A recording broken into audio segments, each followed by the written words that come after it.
अर्थ यानी हमारी पृथ्वी कैसे बनी। आज हम डिटेल में समझेंगे अर्थ पे पानी कैसे और कब आया, शुरुआत से लेकर लाइफ के पहले स्टेप तक। तो चलिए, अगर आपने अभी तक चैनल को सब्सक्राइब नहीं किया है तो चैनल को सब्सक्राइब करके फोन को रोटेट और फुल स्क्रीन करके तैयार हो जाइए।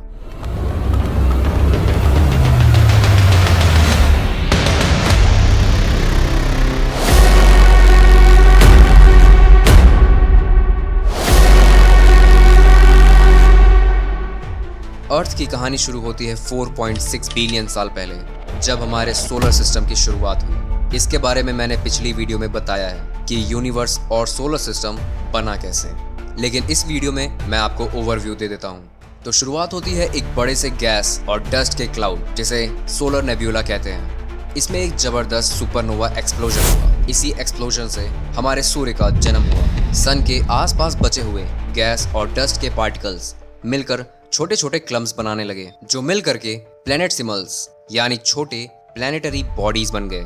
ये प्लैनेटसिमल्स धीरे धीरे टकराते रहे, एक दूसरे से जुड़ते गए। इस प्रोसेस में एक नया प्लैनेट बना, हमारी पृथ्वी। शुरुआत में अर्थ एक गर्म और मॉल्टन बॉल जैसी थी, जिस पर कोई सरफेस नहीं था, सिर्फ लावा और मॉल्टन रॉक्स का महासागर था।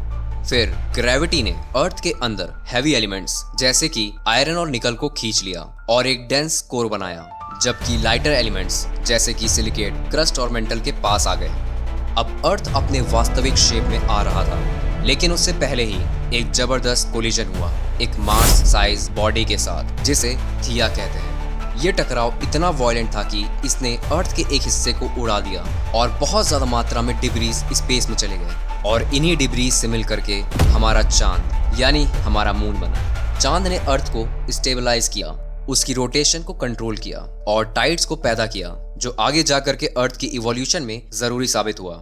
फिर तकरीबन 4.4 बिलियन साल पहले अर्थ की सरफेस ठंडी होने लगी और एक सॉलिड क्रस्ट बन गया। ये पीरियड हार्डन एरा कहलाता है। इस टाइम पर अर्थ पे लगातार एस्टेरॉइड्स और कॉमेट्स की बम्बार्डमेंट होती थी, जिससे अर्थ की सरफेस पर हमेशा बदलाव आते रहे। यहीं से शुरुआत होती है अर्थ पर पानी की कहानी। साइंटिस्ट कहते हैं कि अर्थ पर जो पानी आया है वो शायद उन एस्टेरॉइड्स और कॉमेट से आया जो अर्थ से टकराए। ये बॉडीज अपने साथ आइस लेकर आई थी। जैसे जैसे ये एस्टेरॉइड्स और कॉमेट्स अर्थ से टकराते रहे, उनका आइस पिघलता गया और धरती पर पानी जमा होता गया। इसी दौरान वॉल्केनिक इरप्शन से नए गैसेस जैसे carbon dioxide, water vapour, ammonia और मीथेन रिलीज हुए, जिससे एक नई ठंडी डेंस एटमॉस्फेयर बनी। इस प्रोसेस ने पूरे अर्थ को ढक दिया था, लेकिन धीरे धीरे अर्थ ने ठंडक लेनी शुरू की।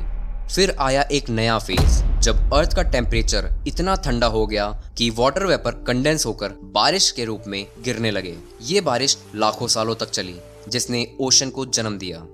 ये ओशन का फॉर्मेशन एक टर्निंग पॉइंट था, क्योंकि अब अर्थ पे वाटर जो लाइफ के लिए जरूरी है वो परमानेंट रूप से एस्टेब्लिश हो गया। इस टाइम को हम लेट हैवी बम्बार्डमेंट कहते हैं, क्योंकि उस दौरान अर्थ पे बहुत एस्टेरॉइड्स और कॉमेट्स ने इम्पैक्ट किया, जो शायद ओशन और वाटर के लिए और भी जरूरी एलिमेंट्स लेकर आए। अब अर्थ थोड़ा स्टेबल होने लगा, लेकिन अब भी एटमॉस्फेयर में ज्यादा ऑक्सीजन नहीं थी। पहले एटमॉस्फेयर में कार्बन डाइऑक्साइड, मीथेन, अमोनिया और नाइट्रोजन ज्यादा थे, जो अब भी इवॉल्व हो रही थी। इस दौरान अर्थ के अंदर टेक्टोनिक प्लेट्स की मूवमेंट शुरू हुई। अर्थ के क्रस्ट के बड़े बड़े पीसेस यानी प्लेट्स धीरे धीरे मूव होने लगे। ये प्लेट्स एक दूसरे से टकराकर और अलग होने लगे, जिसने अर्थ पे पहाड़, कॉन्टिनेंट्स और ओशन को और भी शेप दिया। फिर 3.5 बिलियन साल पहले कॉन्टिनेंट जैसे कि उर और वालबारा बनने लगे। अब अर्थ पर सब कुछ तैयार था, एक स्टेबल क्रस्ट, ओशन और एक एटमॉस्फेयर जो स्लोली इवॉल्व हो रहा था। बस इसमें कमी थी ऑक्सीजन की। वो हम अगली वीडियो में जानेंगे कि आखिर एटमॉस्फेयर में ऑक्सीजन आया कैसे। तब तक के लिए धन्यवाद। मिलते हैं अगली वीडियो में।